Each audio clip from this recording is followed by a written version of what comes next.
Voici une bonne liste que j'ai dressée en m'inspirant de quelques autres et de ma propre contribution, que j'aimerais partager avec vous. Apprenez le pouvoir de l'objectif. Une personne qui a un objectif dans sa vie a une raison d'avancer, un sens. Un écrivain l'a décrit ainsi. Pour certaines personnes, cela devient une obsession magnifique. Et pour vous et moi, cela n'a peut-être pas besoin d'être aussi spectaculaire qu'une obsession magnifique, mais cela doit être quelque chose qui fait quelque chose pour nous, quelque chose qui nous attire particulièrement vers l'avenir. Il y a beaucoup d'influences autour de nous. L'une d'elles est l'influence du passé. Certaines personnes sont constamment tirées en arrière, vers le passé. D'autres sont constamment écartées par les distractions. Mais voici ce qui est puissant. Si vous avez une liste d'objectifs ambitieux dans votre vie, cela vous attire vers l'avenir. Et plus l'objectif est puissant, plus l'attraction est forte. Voici l'autre grand avantage. Si vous avez un but pour l'avenir, il vous aide à surmonter toutes sortes de défis et de difficultés. Sans objectif solide pour l'avenir, il est facile de se laisser submerger par une mauvaise journée. Il est facile d'être presque anéanti par un mauvais mois. Et il est presque facile de succomber sous les vagues d'une année difficile. Si vous n'avez pas quelque chose qui vous tire au-delà de cette année. Donc, si vous voulez que quelque chose vous aide à traverser toutes sortes de défis, de difficultés et d'événements, vous devez avoir quelque chose au-delà d'aujourd'hui, au-delà de la semaine prochaine, au-delà du mois prochain, au-delà de cette année, qui vous attire vers l'avenir. Plus c'est clair, fort et dynamique, plus cela affecte votre vie, votre esprit, votre cœur, votre âme. Cela stimule également l'imagination. Cela fait travailler votre esprit sur la manière d'atteindre cet objectif. Et si votre esprit travaille, si votre cœur est engagé, si votre âme est impliquée, et si vous avez de bonnes idées, il n'y a rien que vous ne puissiez accomplir. C'est donc l'une des grandes forces qui fait de vous un être exceptionnel, et c'est le sens de la vie. Le suivant est la confiance en soi. D'où vient la confiance en soi? Elle provient, et c'est le meilleur conseil que je puisse vous donner à ce sujet, du fait de ne pas négliger les petites disciplines quotidiennes. La confiance en soi naît véritablement du sentiment de bien-être intérieur, et l'une des meilleures façons de l'atteindre est de savoir à la fin de la journée que l'on a donné le meilleur de soi-même. Que ce soit en menant une réunion, en passant un appel téléphonique ou en écrivant une lettre, ce n'est pas une action ordinaire, mais votre meilleure performance. À la fin de ces journées où vous vous sentez bien dans votre peau, la confiance en soi commence à se renforcer. Vous réalisez que si vous pouvez avoir ce type de bonne journée, vous pouvez en avoir une autre demain, et ces jours se transforment en semaines, les semaines en mois et les mois en une année remarquable. La confiance en soi naît de l'absence de négligence des petites disciplines quotidiennes. La confiance en soi est aussi un pilier de la bonne santé. Je sais que je vais être en bonne santé parce que je mange une pomme par jour, je fais le tour du quartier, je cours à la plage. À la fin de la journée, quand vous avez vraiment donné votre maximum et que vous avez accompli ce qui était nécessaire, votre confiance en vous s'accroît. Cette confiance influence votre santé, votre avenir et votre état d'esprit. Ainsi, la confiance en soi est effectivement une grande force. La confiance en soi, c'est aussi la volonté de faire tout ce qui est nécessaire. Certaines personnes disent « Je vais essayer pour un temps et voir ce qui se passe. Je tenterai 2 ou 3 choses. Si ça ne marche pas, j'abandonnerai. » On sait que ce type de personne n'a pas beaucoup d'avenir. Mais si vous êtes prêt à faire tout ce qu'il faut, à apprendre 2 ou 3 choses, ou même 5 ou 6, à suivre un cours supplémentaire, à lire des livres, à consulter des experts, alors vous développez une incroyable confiance en vous. La confiance en soi découle également de la capacité à surmonter les circonstances, à transcender les événements, les petites choses sans importance et les déconvenues qui pourraient couler le bateau de quelqu'un d'autre. Vous, en revanche, continuez d'avancer. Cette détermination à surmonter tous les obstacles, qu'ils soient minimes ou majeurs, si vous êtes prêt à y faire face, je vous assure que ce type de force agira pour vous et en vous, faisant la différence. Le 3e élément de la liste est l'enthousiasme. Voici ce que j'ai écrit à son sujet. L'enthousiasme véritablement puissant est avant tout un enthousiasme intérieur, et non pas seulement une manifestation extérieure. Nous connaissons tous l'enthousiasme démonstratif, où quelqu'un affiche 90% d'enthousiasme extérieurement, mais n'en ressent que 10% intérieurement. L'enthousiasme qui touche vraiment les autres n'est pas simplement une question de bruit. Il s'agit d'un enthousiasme profond, émanant du plus intime de soi. Nourri par la confiance en soi, un but et un désir authentique d'aider les autres. Ce type d'enthousiasme, c'est la certitude de bien faire son travail, d'influencer positivement les autres et de recevoir des témoignages de toutes parts. Cet enthousiasme est souvent silencieux, parfois imperceptible, mais les 10% que l'on perçoit sont significatifs. Les gens parlent d'enthousiasme sincère parce qu'ils reconnaissent que l'expression extérieure de votre enthousiasme n'est que la partie visible de l'iceberg de l'enthousiasme que vous ressentez à l'intérieur et qui vous motive réellement à accomplir votre meilleur travail. La prochaine étape sur ma liste pour vous aider à devenir un individu influent est l'expertise, la détermination à exceller dans toutes vos compétences et à ne rien accepter de moins que l'excellence. Si vous êtes prêt à être le meilleur dans votre domaine, à exiger de vous-même l'excellence dans les compétences, à exceller dans la formation, à organiser un atelier de manière optimale, à développer vos compétences personnelles, linguistiques, d'influence et organisationnelles, alors vous êtes prêt à être un individu exceptionnel. Si vous aspirez à devenir un expert dans tous ces domaines, vous vous donnez l'opportunité d'investir ces compétences non seulement pour bien gagner votre vie, voire beaucoup d'argent, mais aussi, si tel est votre objectif, de créer une fortune. L'expertise, c'est l'excellence des compétences. Le point suivant sur ma liste est la contribution significative que vous pouvez apporter en tant qu'individu influent, et cela passe par la préparation. Être bien préparé implique de nombreuses choses. Une grande partie de notre vie est dédiée à la préparation. Quand nous entrons en première année d'école, nous nous préparons pour la suivante. 2 années d'études nous préparent pour la 3e. Parfois, le temps semble long et le moment où nous pourrons enfin réaliser ce que nous voulons semble ne jamais venir. Cependant, la préparation prend du temps. Les décisions prises pendant cette période de préparation peuvent durer toute une vie. Se préparer pour une bonne journée peut signifier se préparer la veille ou quelques jours à l'avance. Préparer une réunion montre que vous la prenez au sérieux. Préparer un atelier démontre votre volonté de contribuer du mieux possible. Ce type de préparation est crucial.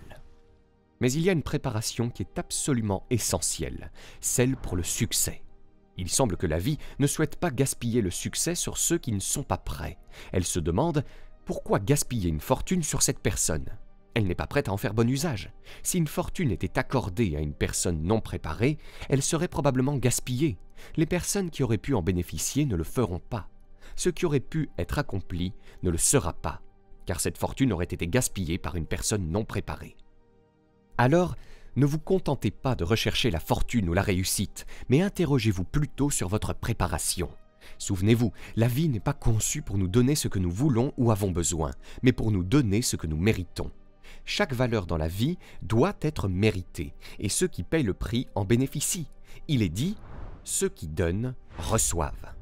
Plutôt que de se concentrer sur la réception, aspirez à être un bon donateur. Ceux qui cherchent trouvent. Si vous désirez de bonnes idées pour changer votre vie, cherchez-les activement. Allez aux cours, aux ateliers, lisez les livres appropriés, consultez les sources d'informations pertinentes. Les bonnes idées ne sont pas gaspillées par ceux qui ne le cherchent pas activement. Préparez-vous à accueillir la fortune, à relever les défis et à saisir les opportunités. Une opportunité manquée est souvent le résultat d'un manque de préparation. Préparez-vous cette année pour l'année prochaine. Pensez à comment vous pouvez vous améliorer, comment vos idées peuvent devenir plus fortes, plus claires. Visez à toucher l'année prochaine des personnes que vous ne pouvez pas atteindre cette année. Réfléchissez à comment rendre votre message plus fort, plus profond, plus puissant. Vous ne pouvez pas sauter les étapes du développement, mais plus vous êtes préparé, plus vous pouvez tirer profit de chaque étape. Faites de votre mieux cette année, mais préparez-vous aussi pour l'année prochaine, pour 1999 et pour l'arrivée de l'an 2000 au tournant du siècle. Soyez bien équipés en termes de langage, d'instinct, de tempérament, de personnalité et d'influence pour être vraiment utile en 2000, 2001 et les années suivantes. C'est mon objectif et je suis sûr que c'est également le vôtre. Le prochain point important est le grand pouvoir de l'autonomie. L'autonomie signifie se concentrer principalement sur soi-même. Certes, il serait idéal si les autres faisaient toujours ce qu'ils sont supposés faire, mais la première étape est de se reposer sur soi-même. Commencez par dire « Je suis la personne responsable et je vais acquérir les compétences nécessaires pour aider les autres à développer les leurs. » Si pour construire mon organisation, j'ai besoin de nombreuses personnes, je dois me préparer à cela. Mais en fin de compte, je dois être la personne sur laquelle on peut toujours compter. Si quelque chose manque, si un retard se présente, je dois être capable de rattraper le coup et de combler les lacunes. C'est ce que nous devons faire en organisant des réunions, en animant des formations et en participant à des classes. Nous sommes là pour pallier les éventuelles défaillances des autres. L'autonomie, c'est avant tout apprendre à compter sur soi-même. Ne jamais se plaindre, ne jamais expliquer, mais agir et prendre en charge. Le pouvoir clé suivant réside dans l'image. L'image comporte plusieurs aspects. Comment les autres vous perçoivent, comment vous vous présentez aux autres et surtout l'image que les autres ont de vous. Si les gens ne vous voient pas comme un leader, ils risquent de ne pas vous prendre au sérieux. S'ils ne vous perçoivent pas comme quelqu'un de confiant et de maîtrisant la situation, ils ne vous feront probablement pas confiance. Si votre direction et vos objectifs ne sont pas clairs pour eux, ils ne vous suivront pas. En revanche, si vous projetez l'image de quelqu'un qui contrôle sa vie, son avenir, son destin et qui gère efficacement les situations, cette image peut être très puissante. Elle contribue à votre succès, attire les autres vers vous et inspire le respect. Les gens sont attirés par ceux qui détiennent et utilisent leur pouvoir de manière judicieuse, ceux qui ont de l'influence et savent l'exercer correctement. Cependant, une autre image tout aussi importante est celle que vous avez de vous-même. Votre tenue, votre façon de parler, de penser et votre capacité à apprendre contribuent à cette image personnelle. Si vous vous voyez capable d'apprendre, de maîtriser un livre ou d'acquérir une compétence, alors engagez-vous à le faire dès maintenant. Cette auto-image, celle où vous vous efforcez constamment d'être le meilleur possible, est cruciale. Bien sûr, il est important de réfléchir au passé et d'observer votre environnement, mais un des lieux les plus importants où vous devez vous examiner est le miroir. L'image que vous projetez aux autres est significative, mais l'image que vous avez de vous-même est primordiale. C'est cette image de soi qui alimente la confiance en soi et l'autonomie. Le mot suivant de ma liste est caractère. Devenir une personne de valeur élevée, de principes, d'honnêteté, méritant le respect. Ce genre de caractère est crucial.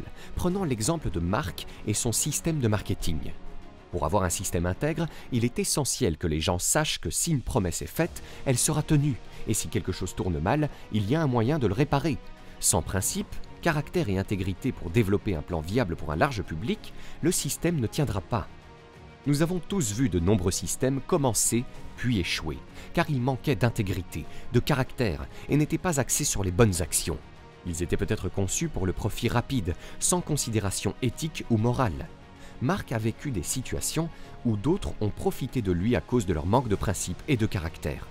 Développer un caractère fort est donc essentiel pour être perçu comme honnête et juste, prêt à faire le nécessaire et à aider, tout en respectant les règles éthiques et morales.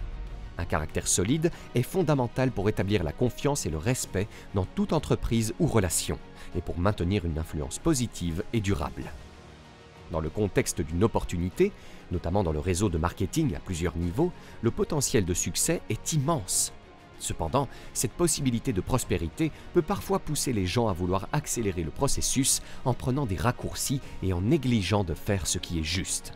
Il est tentant de tricher un peu ici et là, de franchir légèrement la ligne, dans l'espoir que cela accélère le développement et mène plus rapidement à des gains financiers.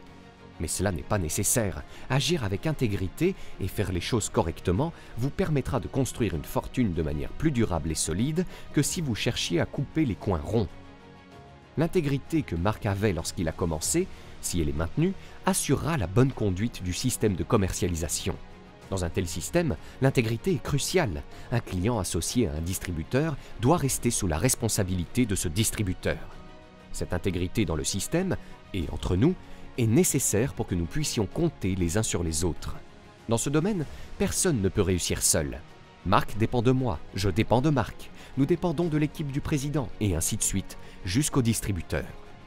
Nous devons faire confiance aux distributeurs pour qu'ils transmettent le bon message aux clients potentiels et conseillent judicieusement les nouvelles recrues, les guidant sur le chemin des principes et du caractère.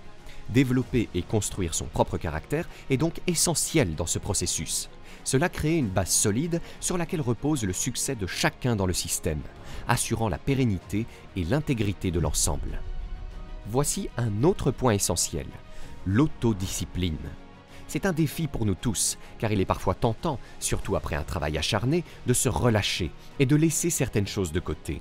Mais il est crucial de se rappeler que beaucoup de personnes, en particulier maintenant que notre organisation a une telle importance dans le monde, comptent sur notre travail au Bureau national.